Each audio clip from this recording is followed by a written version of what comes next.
এখন যারা বক্তব্য দিতেছেন তারা স্টেজে উঠে আহমদুল্লাহ সাহেবের ভুল ধরতেছে তাহিরি, আমরা তো তাকে আলেমই মনে করি না। আর বেটা প্রতি মাসে 90টা মাহফিল করে তুই আমার আলেম মনে করস না। নবীকে অনুসরণ করতে হবে জীবনের পরতে পরতে, জীবনের বটম থেকে টপ লেভেল পর্যন্ত। আপনি নিজে গবেষণা করে ইসলাম বানাবেন না। আমি রামজান সাহেব, আমরা নবীর নিয়ে এত গবেষণা করছি, আল্লাহর রহমতে আমরা সামনে টিকতেন না। আমি তাই আপনি চ্যালেঞ্জ গ্রহণ করেন আমার, আমি আপনার দেখাই দিব 40 বছর আগে নবীকে নবী হিসেবে বলতো, খাতামুন নবিয়্যিন বলতো, রাহমাতুল আলামিন বলতো, রাসূল বলতো এবং নবী বলতো। দেখাইতে না পারলে গান কেটে জুতার তলা লাগাই দেব। রাসূল মুহাম্মদ সাল্লাল্লাহু আলাইহি ওয়াসাল্লামকে পৃথিবীতে আল্লাহ কেন পাঠালেন, উদ্দেশ্য কি ছিল, সেটা উম্মতের জানা প্রয়োজন আছে না নাই? জানতেই হবে, কারণ রাসূলকে মেনে চলা নফল না ফরজ, ফরজে কিফায়া না ফরজে আইন। রাসূলকে না মানলে উম্মত হওয়া যাবে না। রাসূল যা বলেছেন উম্মত তাই বলবে, রাসূল যা করেছেন উম্মত তাই করবে। রাসূলের কাজের সাথে কথার সাথে উম্মতের কাজ এবং কথা মিলতেই হবে। যদি না মিলে, রাসূল কোন স্মরণে কোনো ব্যত্যয় ঘটে, ওই উম্মতের কপালে জান্নাত নেই। প্রিয় নবীজি বলেছেন, কুল্লু উম্মতি ইয়াদখুলুনাল জান্নাহ, আমার সব উম্মত জান্নাতে যাবে, ইল্লা মান আবা, তবে অস্বীকারী উম্মত নয়। সব উম্মত জান্নাতে যাবে, অস্বীকারী উম্মত জান্নাত পাবে না। এই কথা বলার পর একজন সাহাবী দাঁড়ালেন, কিলা মান ইয়া রাসূলুল্লাহ, প্রশ্ন করলেন, হে রাসূল, অস্বীকারী উম্মত কে যে জান্নাত পাবে না? রাসূল সাল্লাল্লাহু আলাইহি ওয়াসাল্লাম জবাব দিলেন, মান আতাআনি দাখালাল জান্নাহ ওয়ামান আসানি ফাকাদ আবা, যে আমি নবীর আনুগত্য করেছে, অনুসরণ করেছে, সে জান্নাতে যাবে। আর যে আমি নবীর অনুসরণ করে নাই, সে অস্বীকারী উম্মত, তার কপালে জান্নাত নাই।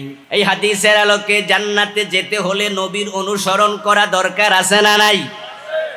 রাসূলকে অনুসরণ করতে রাজি আছেন কিনা?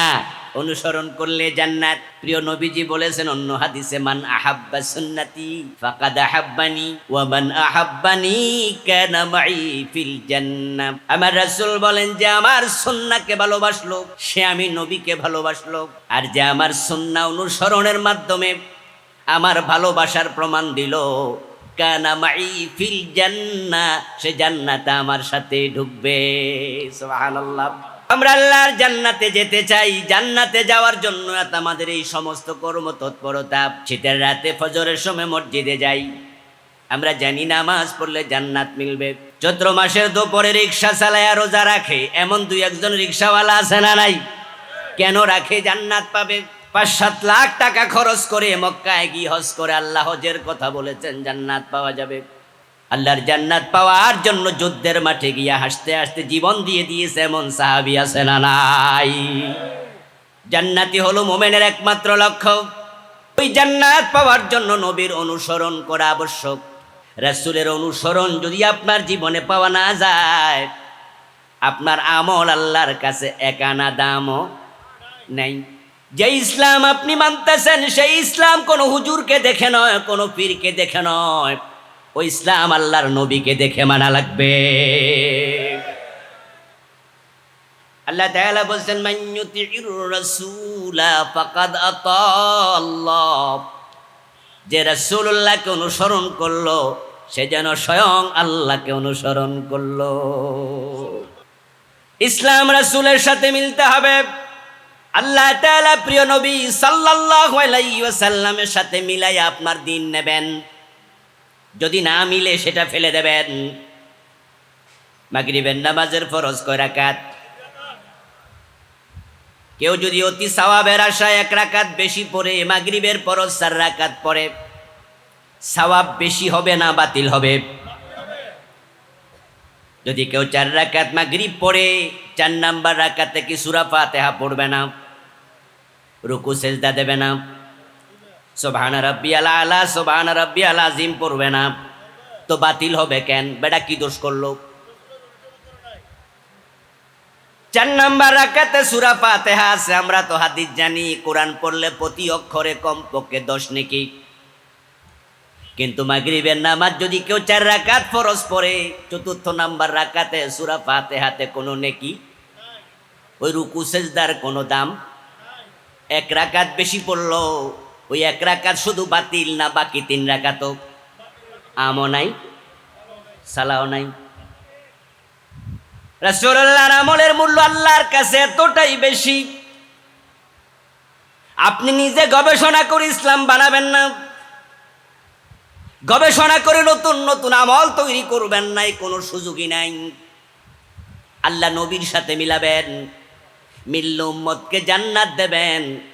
নবীর সুন্নাহ নবীর রীতিনীতি না মিললে ওই উম্মতের কপালে জান্নাত নেই।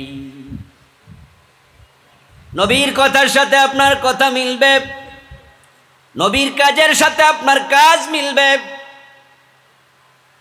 নবীকে অনুসরণ করতে হবে জীবনের পরতে পরতে, জীবনের বটম থেকে টপ লেভেল পর্যন্ত, পাকঘর থেকে সংসদ ভবন পর্যন্ত, ব্যক্তি জীবন থেকে আন্তর্জাতিক বলয় পর্যন্ত। আপনি থাকবেন যেখানে নবীর সুন্নাহ থাকা লাগবে সেখানে।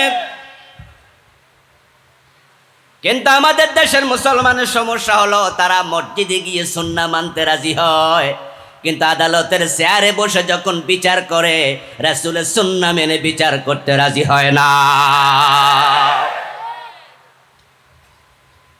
এই দেশের লোকেরা সুন্নাহ মানে না তা নয়, তারা সুন্নাহ মানে।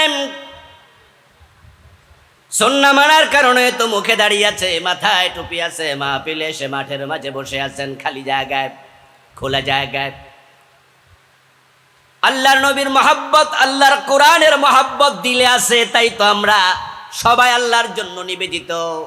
মসজিদে যখন ঢুকি সবাই মিলে ডান পা দিয়ে ঢুকি, মসজিদ থেকে বাম পা দিয়ে বের হই, আল্লাহু আকবার বলে নামাজ শুরু করি, সালাম ফিরিয়ে নামাজ শেষ করি। আমরা রাসূলকে মানি না বলল কে? মানি। কিন্তু ঝামেলা হলো অধিকাংশের চরিত্র হলো সুন্নাহ মানে ততক্ষণ, সুবিধা আছে যতক্ষণ, অসুবিধা যেখানে, সুন্নাহ মানে না সেখানে। এই জন্য মসজিদের 4 দেয়ালের ভিতরে রাসূলের কথা বললে, আল্লাহর কথা বললে, কোরআনের আইনের কথা বললে সব মুসল্লি জি বলে। আপনি দেখবেন হুজুর যদি বলে আল্লাহর আইনে মসজিদ চলবে, সভাপতির আইনে চলবে না, সব মুসল্লি বলবে জি। সভাপতি সাহেব নিজ মাথা ঝুঁকায়া বলবে হুজুর আমি কি কোনোদিন কইছি আমার আইনে মসজিদ চলুক? চালান, আল্লাহর আইনে চালান। সেক্রেটারির আইনে মসজিদ চলবে না, সবাই বলে জি। হুজুর বলে আমি ইমাম, আমার আইনে মসজিদ চলবে না।